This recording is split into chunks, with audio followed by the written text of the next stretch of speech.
আমরা এখন কথা বলবো আমাদের সেই প্রিয় ছাত্র শহীদ ওয়াসিমকে নিয়ে। তোমরা সবাই তাকে চিনো তো?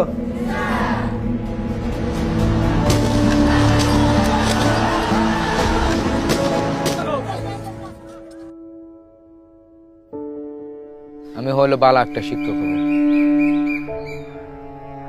শিক্ষকতাটা আমার পছন্দ হয়, এই কথা বলতো সবসময়। তো ওর একটা ইচ্ছা ছিল যে দেশ দেখবো, ও মিথ্যে কথা বলতে পারতো না। মিথ্যে কথা কারো কথা পছন্দ করতো না, মিথ্যে কথা বলতো না। আমার ছেলে আমার এখনো মনে করি চট্টগ্রামে আছে।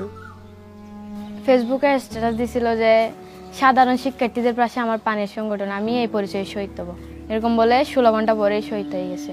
17 তারিখ ভোর 6টার দিকে এখানে রাস্তা দিয়ে লাশবাহী গাড়ি ঢুকতেছিল। ভাইয়া যে শেষবারের মতো লাশবাহী গাড়িতে করে ভাইয়ার নিরন্তর দেহটা যে আসতেছে, এটা বাবাকে দেখাচ্ছিলাম তখন। তো বাবা কিছুক্ষণ পরে অজ্ঞান হয়ে গেছে ওখানে।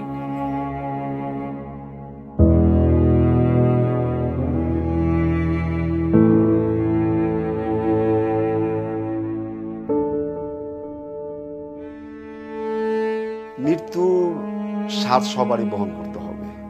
ছেলেকে কুরবানি দিয়েছি, ছেলে কুরবানি হয়েছে দেশের স্বার্থে। আমার ছেলে এইভাবে যে চলে যাবে আমরা কখনো ভাবতে পারি। মিরাজ তো আমার ছেলে না, আমার বন্ধু ছিল।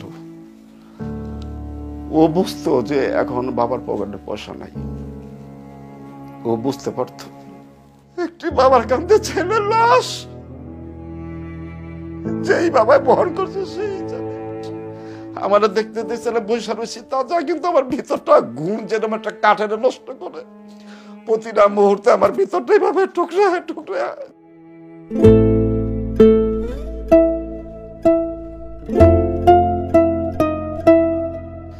যেখানে দেখতে পাচ্ছেন সাদা তীরটা, এইটাই আমার মিরাজ। আর যদি কোনো বাবার সন্তান না হারিয়ে হয়,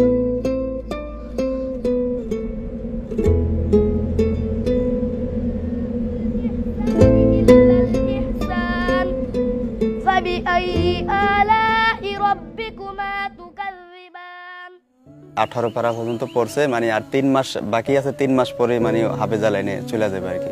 এমনকি যেদিন গুলি লাগে সেদিনকা মহররমের রোজা ছিল, তো মূলত রোজা অবস্থায় আর কি গুলিটা লাগে ওর পেটে। ও একটা বাসায় থাকতো, যেই কয় টাকা পাইতো এটা দিয়ে মানে আমার আব্বা আমার ওষুধ ভরি চালাইতো, আর আমরা যেটা ইনকাম করতাম এটা দিয়ে সংসার চালাইতাম।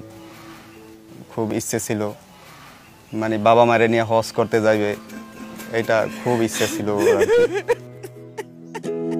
কতটা তুমি হারালে বন্ধু, কেঁদেছে অন্তর, জানো না তুমি হারাবার ব্যথা, জানে পলাশির প্রান্ত। হারিয়ে গেছে যেখানে মায়ে সোনার নলুকখানি, গোলা ভরা ক্ষেতের ফসল সাজানো ফুলদানি। এ হারানোর বেদনা তুমি রেখো অন্তরে, দেখবে তোমার দুঃখ লুকাবে পলাশির প্রান্তরে।